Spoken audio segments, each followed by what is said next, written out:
आज के व्याख्यान में हम काव्यशास्त्र के अनुसार रस का विवेचन करेंगे। काव्य के क्षेत्र में रस का विशेष महत्वपूर्ण स्थान है और हम जानते हैं कि प्रत्येक उत्तम काव्य को सुनने, पढ़ने अथवा देखने से एक विशेष प्रकार की आनंद प्राप्ति होती है। अर्थात काव्य को पढ़ने, सुनने व देखने से जो आनंद की प्राप्ति होती है, काव्यशास्त्र में उसी आनंद को रस कहते हैं।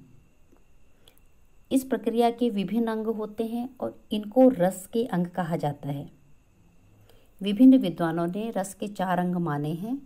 इनमें आचार्य भरत मुनि के अनुसार विभावानुभाव व्यभिचारी संयोगाद्रस निष्पत्ति, अर्थात विभाव, अनुभाव और व्यभिचारी भावों के संयोग से ही रस की निष्पत्ति होती है।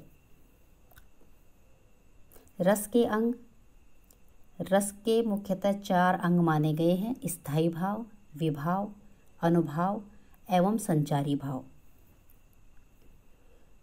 स्थायी भाव, जैसा कि नाम से ही स्पष्ट हो रहा है कि कुछ भाव ऐसे होते हैं जो व्यक्ति के हृदय में सदैव विद्यमान रहते हैं, वो भी सुप्त अवस्था में, परंतु अनुकूल परिस्थितियों में या समुचित प्रेरणा पाकर वे भाव जागृत हो जाते हैं।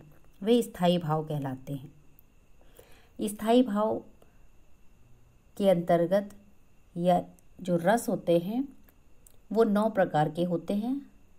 जैसे श्रृंगार रस, इसका स्थायी भाव रति है। वीर रस का उत्साह, रौद्र का क्रोध, वीभत्स का जुगुप्सा, अद्भुत का विस्मय, शांत का निर्वेद, हास्य का हास, भयानक का भय, करुण का शोक। तो मुख्यतः 9 रस माने गए हैं और इनके स्थायी भाव हैं। इसके अतिरिक्त 2 रसों की भी चर्चा होती है, वात्सल्य और भक्ति। वात्सल्य रस के अंतर्गत संतान विषयक रति और भक्ति रस के अंतर्गत भगवत विषयक रति आती है।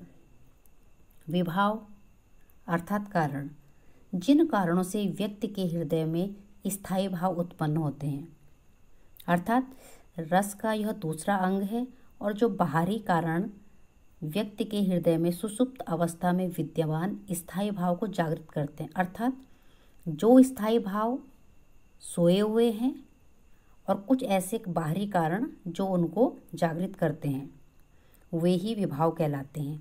और ये विभाव 2 प्रकार के होते हैं। पहला है आलंबन और दूसरा है उद्दीपन। आलंबन अर्थात जिसके कारण आश्रय के हृदय में स्थायी भाव उत्पन्न होते हैं।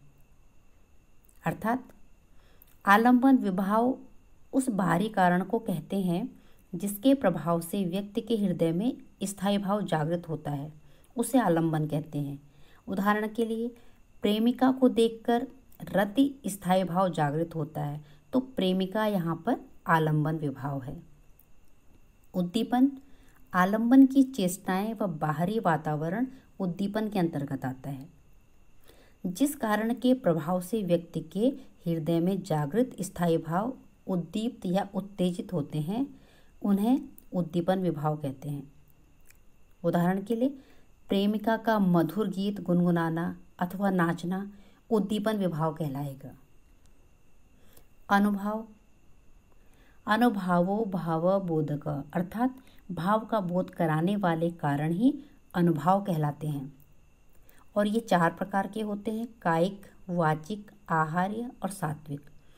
कायिक अनुभाव को हम आंगिक अनुभव भी कहते हैं, जो शरीर की चेष्टाओं से प्रकट होते हैं। वाचिक, जो वाणी से प्रकट होते हैं, वाचिक अनुभव कहलाते हैं। आहार्य, जो वेशभूषा या अलंकरण से प्रकट होते हैं, आहार्य अनुभव कहलाते हैं। सात्विक, सत्य के योग से जो उत्पन्न चेष्टाएं हैं और जो हमारे वश में नहीं होती हैं, वे सात्विक अनुभव के अंतर्गत आती हैं।